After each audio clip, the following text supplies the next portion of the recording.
All right, guys, we're back here with Joseph in Portland, Oregon. How's it going, Joseph? Going good, man. How's your day been? Amazing. Hey, bro, what have you been up to today? Just tearing shit up, just keeping it 100 and holding it down, you know what I mean? Holding it on my post. I don't leave my post. So I'm trying to make the best out of a really, really, really difficult situation because that's what I choose is difficulty.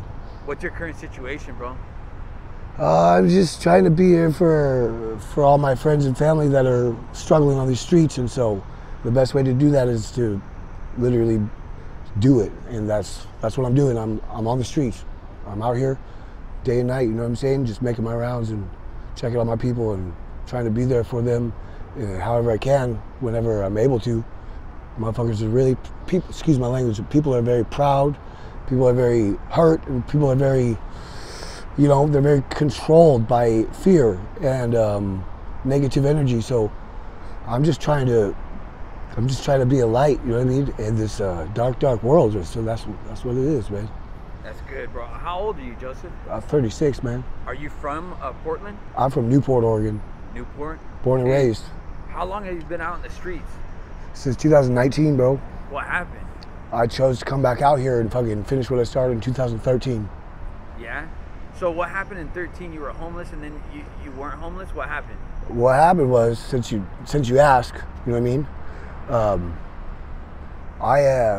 I lost everything that I have always had. My family, my dad, my mom, the money, the support, the attention, and their time.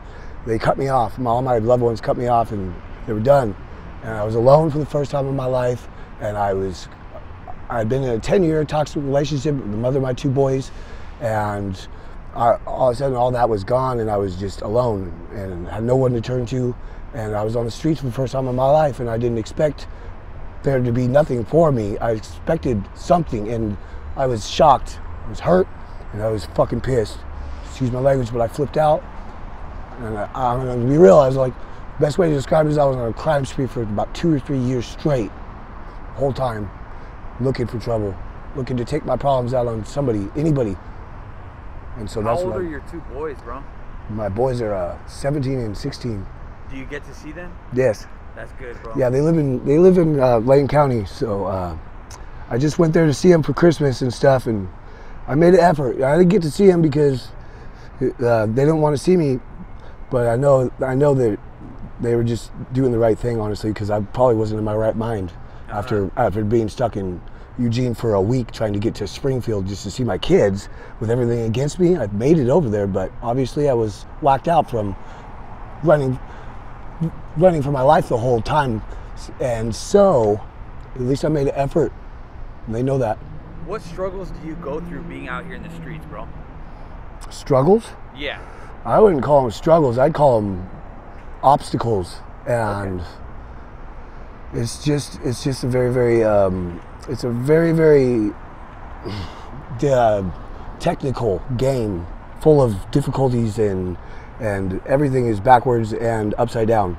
So it's fun to me, you know what I mean? It's like freaking dessert, and good dessert too, like pie, like apple pie, warm even, but not doing anything weird to the apple pie. Eating it like a man, you know what I mean? Like a real man, because it's good apple pie. I don't know how to explain it, but it's fun to me, bro. I'm about this life. What kind of dangers have you seen out here? Well, this summer I was in the middle of a shootout where I don't know who the fuck, excuse my language again, but it was like a freaking, I felt like I was in Vietnam or something, dude, because these guys were just fucking bucking at each other, and it was scary.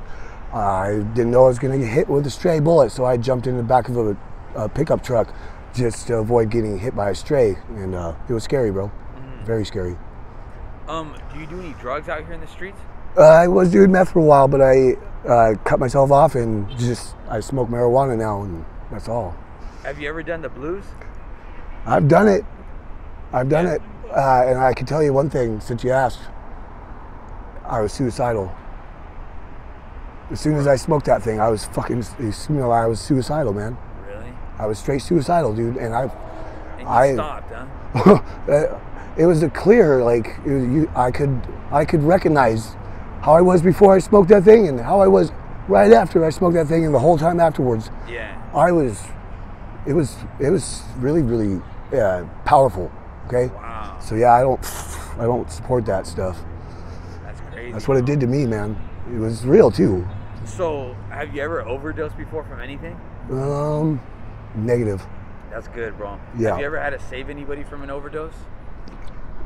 Yeah. What happened? Oh, I found somebody that was over in the Hollywood district, just overdosed, just not really breathing, and I found a way to call 911, and I was there for him, and we got him some help, and we got him to the hospital and into treatment. How do you feel that homeless treat other homeless? I told the paramedics, I said if that man gets kicked right back out to the streets after this, I'm gonna be pissed at you guys. So get him into a freaking program, or else it's your ass. And they did. Oh wow. How do you feel that homeless treat other homeless, bro? I don't understand the understanding everybody has out here because I refuse to consider like feeding into it, because it's negative, it's criminal, and it's extremely anti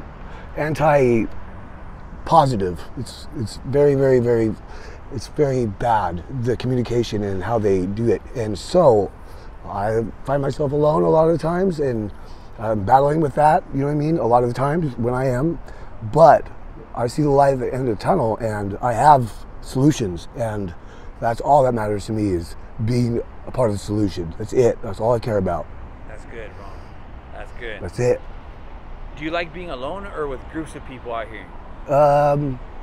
I like being around people, man. I like being around other humans and interacting. It's very important to me. It makes my life worth living. It makes me more aware of my capabilities as a person, because I can feed off other people's energies and like gain, you know what I mean? Mm-hmm. And if I'm focused and committed to whatever, I can turn their negativity into positivity, and I will, if you give me an opportunity. How do you feel that other people treat homeless?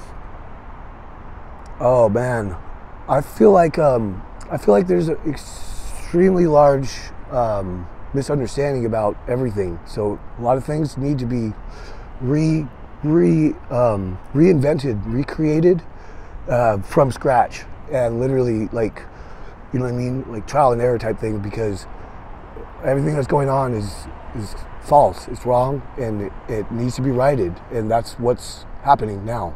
Hey bro, what happened to your shirt? I was working out. I put it on. It's right there. Oh, but I hate wearing shirts, man. Hey bro, have you ever been to jail before? I have. What for? Small time petty crimes, honestly. Oh, okay. I've been to prison too for what I said, small time petty crimes. Yeah. And it's never going to stop affecting me in a negative manner, and I'm constantly working laboriously, physically, to just get the upper hand on the outcome of me being, chewed up and spit out by whatever system this is. I don't know, but I'm not trying to play a victim stance, because that's a negative thinking error, but I do feel like I've been victimized and left to pretty much deal with the after effects of like kind of dungeon type of incarceration, and what is it when you're solitary confinement and lightweight torture. Uh-huh.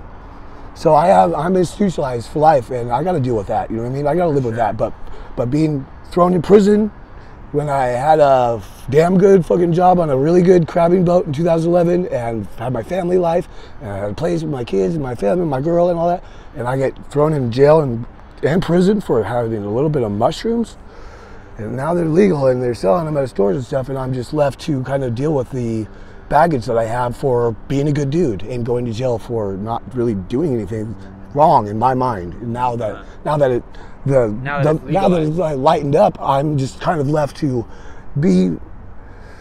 I'm trying to practice forgiveness, and that's working for me. And that's all that matters, is I have that, and it's a big fucking coping skill. Hey bro, would you be okay with doing a follow-up interview in the future? I'm down. I'm down anytime, anywhere. I appreciate it, bro. You know what I mean? And would you be okay with me posting this on my YouTube channel?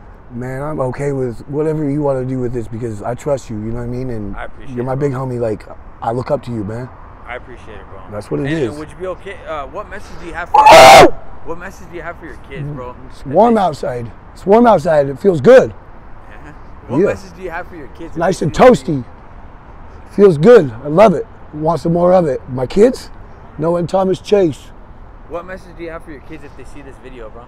Hey, they know that I love them with all my heart. They know that I'm never going to stop fighting for my right to party and their right to be a part of this world without a bunch of bad people trying to bring them down like they try to bring me down. So until I get the upper hand, I'm going to be letting them down if that's what it takes to let them up. Thank you, Joseph. I appreciate your time. I love my kids. It's all about my boys. Thank you, bro. That's it.